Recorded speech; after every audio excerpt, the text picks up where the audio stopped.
Well, a week after he refused to sign the law on repaying the Dutch and British government for losses they incurred after the IceSave bank collapsed, Iceland's president, Olafur Ragnar Grimsson, seems to have the backing of the public. A new opinion poll suggests around 2/3 of Icelanders think that President Grimsson is doing a good job. Well, the people of Iceland have been doing their bit to try and get out of the country's financial crisis by shopping. Since the country went bankrupt, the local currency, the krona, has devalued by almost a half, forcing Icelanders to stay in, to get together and look for creative solutions to their financial woes. But the cheap krona has also made visiting the island more affordable for foreigners. Retail is booming and tourism figures have remained steady despite the global recession. Our reporter Ramón J reports from Reykjavik.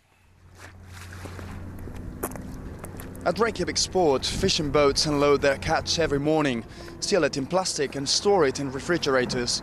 Nothing has really changed here for decades, even centuries, only the background, the shadows of a few empty office blocks. But while some Icelanders think Iceland's natural resources are the only way out of the crisis, the fishing sector accounts for 70% of the country's exports. Others are trying to restyle the country's image, literally. I've been living in London actually for 12 years. And when the recession came, I actually moved to Iceland. Carl Benson, Iceland's biggest reality TV star, moonlights as a personal shopper, a job he started doing in London for his rich fellow countrywomen. But since the financial crisis, though, they've been buying local, boosting their economy, and now they want tourists, who usually come here for the health benefits of the country's beautiful natural environment, to spend. Carl shows me around the city's buoyant mall and booming fashion district. The number of Icelandic design boutiques has doubled from 20 to 40 stores within a year, and so have the sales and requests for personal shoppers. Foreign people have always been asking for this service, but not a lot of people have been giving it to them. So I think now, when the whole economy have changed that much, so the prices are great, but on the same time, I think the Icelanders are they are asking for this service a lot more, because they can see it now. It was like a dream for them that this would be a possibility. But now it makes it a lot more easier for them to ask for this service. So they don't have to be filthy rich. Walking around Reykjavik, health and ecotourism are now in competition with the dozens of small boutiques flourishing all over, and their bargains. Cheap rents and empty spaces after the crash are making this possible. Young artists and former investment bankers are opening stores with Icelandic design highlighted on their displays. But the banks are still reluctant to give out any loans. So where do they find the money to launch these businesses? One of the tasks that we have had at the Iceland Design Center is to bring together designers and finance people, because normally these guys can't talk together, but they have to. Gunnar Hilmarsson, one of the owners of the clothing brand Anderson & Loath and the director of Reykjavik Fashion Council, explains. We call it speed dating. We have weekends where you sit down for 10 minutes, a designer and finance person, and they speed date, and then they go from table to table, just like a speed date. These guys normally don't talk. They don't talk the same language, but they need to. Funding is very difficult. People are saying that the banks are full of money, but they are not lending it out, and this is the biggest problem.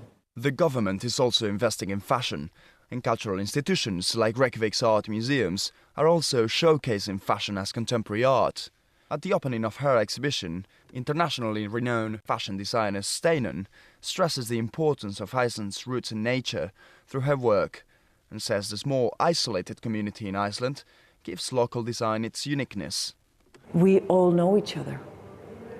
And when that happens, you are influenced in such a way that you're not when you live in a big city. But isn't there a risk of becoming insular and isolated? No. I actually think the isolation is kind of good, because what I like about being here is that there is very little commercialism here because of that. We don't have the big houses to influence the designers, and because we don't have an industry that works in the same way as it does in the big city, we've created our own little outlet. The fact that down the main shopping street in Reykjavik you have now 34 labels created by Icelandic designers, I find that fascinating. The fall of banks in Iceland coincided with the start of the global economic crisis in 2008. So instead of trying to rebuild itself as a banking nation, Iceland wants to reinvent itself. Well, in my mind, there's no doubt that tourism and culture and the creative industries are the future for Iceland. Reykjavik's Director of Culture and Tourism, Svanhildur Konradsdóttir, explains. And I think in the future, you definitely want Iceland to stand for solutions, to be a factory of ideas rather than factory of something else.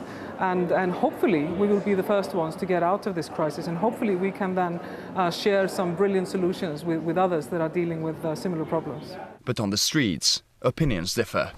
What Iceland needs to do is to say right now, out of NATO and out of Schengen. It's international corruption, including with the government of the Britain. Money went somewhere for some war in Iraq.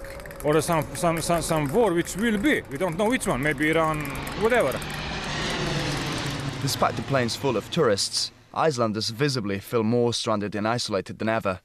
Creating a new economy from scratch is not easy, but for many Icelanders, reinventing their nation may just be the answer. And that was Ramón Goñi reporting from Reykjavik. You're listening to the BBC World Service. This is Europe Today. It's 17:43 GMT.